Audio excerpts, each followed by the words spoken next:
Hello, Assalamualaikum dan selamat sejahtera untuk semua. My name is Hafiz. Welcome back to my channel FZHD. Selamat datang kepada sesiapa yang baru saja singgah di channel aku, and terima kasih kepada orang-orang yang telah subscribe channel aku. Aku perasan dekat comment section minggu lepas ramai yang request tentang A Bathing Ape punya brand history.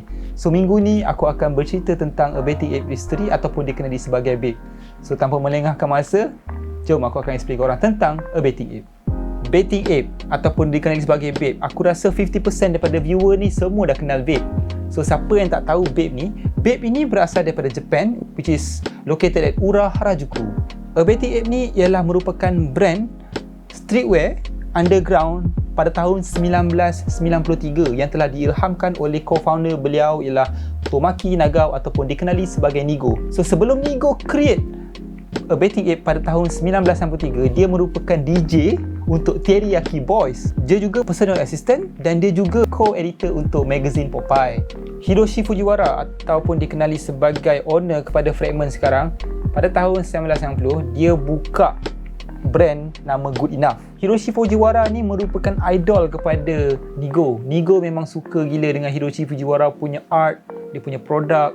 Brand Good Enough ni telah melonjak naik. Ramai Japanese suka brand tersebut.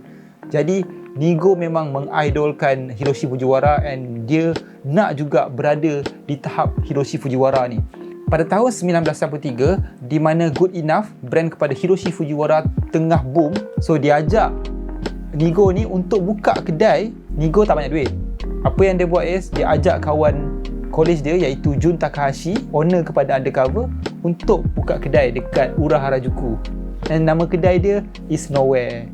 Nowhere ni dia buat dua section.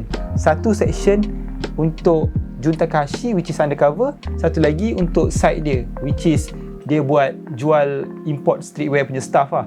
Tapi malangnya pada tahun 1993 tu dia punya section memang kurang laku, underperform lah. Memang tak ramai gila yang berminat dengan imported streetwear yang dia bawa tu. Tapi sebaliknya terjadi kepada Jun Takahashi, dia punya section tu memang well deserved lah. Memang ramai gila suka dengan Undercover punya produk. Sebab Undercover ni dia fokus kepada direction dia kepada punk. NIGO ni rasa macam down juga. Kau tengok kawan kau buat business power tapi kau punya business barai kan. So dia macam okay, aku kena buat something lah. Aku kena try buat brand aku sendiri. So dia berjumpa dengan skating ataupun dikenali sebagai Shinichiro Nakamura. Dia merupakan artis atau designer yang buat design untuk Bape. Sejak dari hari tu, Bape telah keluar pada tahun 1993. And kalau korang nak tahu, dekat area situ ada a few lagi brand. Contohnya W-Tabs, Neighborhood. So time tu memang dekat situ area dia memang underground punya scene streetwear lah. Okay, nama Bape, A Bathing Ape. Mungkin ramai tanya, mana datang A Bathing Ape ni? NIGO ni dia dapat idea untuk create nama A Bathing Ape ni sejak dia menonton cerita The Planet of the Apes. Korang tahu kan cerita Planet of the Apes tu kan? Yang cerita pasal monyet tu kan? Kalau daripada Japanese word, Bathing Ape ni bathing in lukewarm water.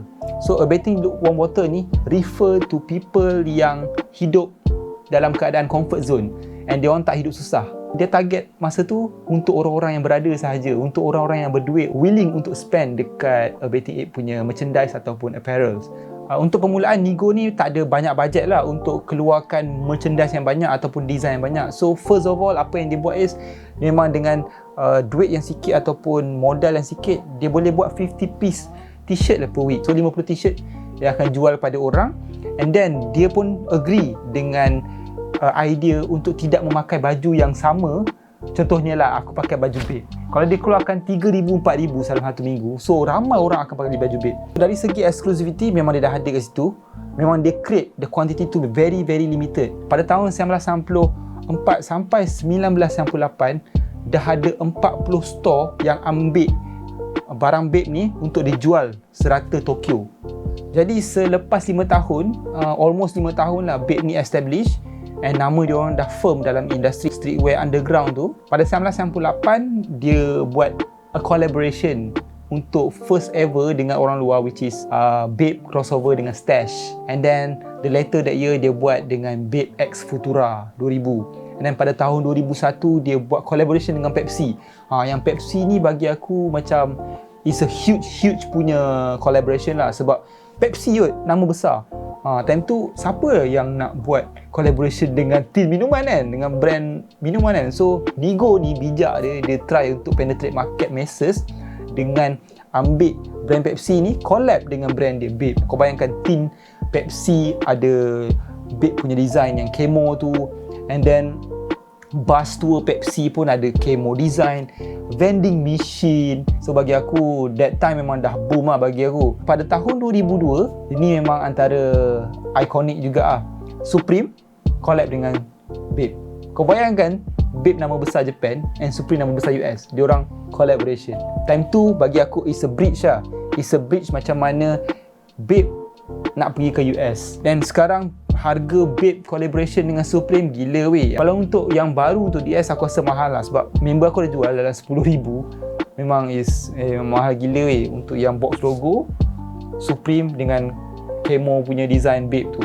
So memang mahal gila lah. Later that year, Bape telah keluarkan shoe line diorang yang pertama, iaitu called Bape Star. Okay, kalau korang perasan, kasut Bape Star ni ambil inspired daripada Air Force One lah. Aku boleh cakap dia ambil inspired, like literally Air Force One lah. Cuma dia ubah the swoosh tu lah. The first ever kasut Bape Star ni warna putih semua lah. And then later that year juga, 2002 ataupun late 2002 ataupun the early 2003, Bape keluarkan design kasut Bape Star tapi menggunakan different material macam pattern leather and huge colorway, bold punya colorway. Time tu memang ramai gila suka, ramai gila demand dengan kasut ni. Selepas kejayaan kasut Bape Star pada tahun 2002 tu, 2003, and then pada tahun 2004, time ni aku rasa semua orang lose their mind. Lose their mind. Peminat-peminat Bape memang dah lose their mind lah, sebab time ni the first ever. Kau bayangkan time tu sweater kan, kalau sweater kita ada hoodie macam ni bertutup kan. Tapi time tu aku tak tahu mana datang NIGO punya idea ni, dia boleh create hoodie yang zip sampai atas tu, yang tutup muka, and then kalau kau boleh tengok dalam gambar ni, sampai atas dia tutup kepala, and then dia zip, ada gambar shark lagi situ, and then ada tulisan yang bold WGM. Okay, WGM stand for World Gone Mad. Ada gambar gigi shark kan. Gigi shark tu sebenarnya diilhamkan daripada jet fighter pada zaman World War. Jet fighter ni ada gambar yang shark tu, so dia ambil inspired tu, dia tutup, dia letak dekat hoodie dia. So dengan kejayaan hoodie ni, time tu kau akan tengok the Notorious Big pakai parka, and then Pharrell William dah start pakai Bape. Sebenarnya Pharrell William jumpa NIGO ni di atas minat masing-masing terhadap jewellery lah. Di atas perjumpaan antara Pharrell William dengan NIGO ni, dia ajak NIGO untuk collaboration dengan brand yang dia ada, which is time tu Pharrell William baru je nak start dia punya brand, which is Billionaire Boys Club dengan ice cream. Pada tahun 2006, okay, time ni lah bagi aku rasa macam Bape memang hit the market US, perfect time. Sebab time tu dia keluarkan Roadstar shoes collaboration dengan Pharrell William, and then dia keluarkan collaboration dengan Kanye West, Bape Star, yang ada gambar bear kat belakang. Kalau korang cakap Yeezy is the first shoes Kanye West, tak. Sebenarnya Bape Star is a signature shoes Kanye West lah. Sebelum dia join Nike, dia buat dengan Bape dulu lah. Pada tahun 2006 ni jugalah banyak gila terjadi lah bagi aku. Dia buka kedai dekat New York, dia buka kedai dekat Los Angeles, and then dia collab. Kau tahu collab dia mengarut juga kadang-kadang time ni kan. Memang aku rasa dia memang tengah nak hit the masses punya people lah. Dia collab dengan Disney, dia collab dengan Marvel. Kau bayangkan brand-brand yang macam kau tak terjangka nak collab, dia boleh collab lah. So pada tahun 2007, time ni lah lagi dia try hit lagi market time tu dekat US. Soulja Boy buat lagu dia Crank. Dalam video klip tu dia pakai apa? Dia pakai Bape juga. Memang time tu memang gila. Memang orang semua gila dengan Bape. At that time memang bagi aku market Bape ni memang tengah rising lah. Daripada 2007 ni sampai 2010 ni, apa yang terjadi bila terlalu limited pieces, apa yang dia keluarkan oleh NIGO terlalu sikit untuk supply demand yang dekat US. Sebab apa? Dia kena fokus dekat Japan punya release juga. Dia ada banyak gila store dekat Japan yang dia kena provide. Benda ni yang buatkan orang US semua beli barang dekat Japan and then ship ke US. So bila benda ni terjadi and limited quantity, high demand gila-gila, time ni fake flooded market. Bila terlalu banyak fake, orang yang betul-betul minat nak beli pun rasa macam aduh aku tak nak beli lah sebab banyak gila fake. Sebab ada satu era tu pada tahun tak silap aku 2009-2010 ramai gila komplain yang banyak gila counterfeit produk for Bape. Yang parka tu terlalu banyak, boleh jual kat pasar malam, terlalu banyak barang fake. That's why dia punya market untuk Bape and the demand untuk Bape slowly go down lah.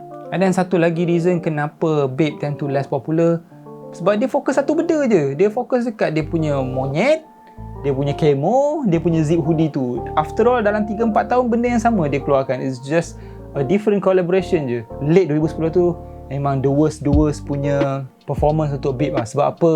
Time tu NIGO menghadapi hutang yang banyak lah. And then NIGO decided untuk jual 90% dia punya saham dekat company nama IT daripada Hong Kong. Pada tahun 2011 sampai 2013 dia still advisor dalam Bape, cuma dia tolong untuk transition the brand towards the Hong Kong punya company baru, the owner baru. And then dalam masa yang sama tu NIGO bukan sahaja dia left Bape, dia buat brand baru lah. Macam Human Made sekarang ni, korang perasan kan Human Made kan collab dengan Adidas kan sekarang. So Human Made ni is a NIGO punya lah. And then dia merupakan creative director untuk Uniqlo. So itu sahaja. Aku harap dengan penjelasan aku ni walaupun tak mendalam, tapi sedikit dapat membagi korang punya info lah. Korang boleh tulis kat bawah next video apa yang aku perlu buat, brand apa yang perlu aku cover. Okay, itu sahaja untuk minggu ni. Jangan lupa berpuasa ya guys. And Assalamualaikum dan selamat sejahtera. Peace.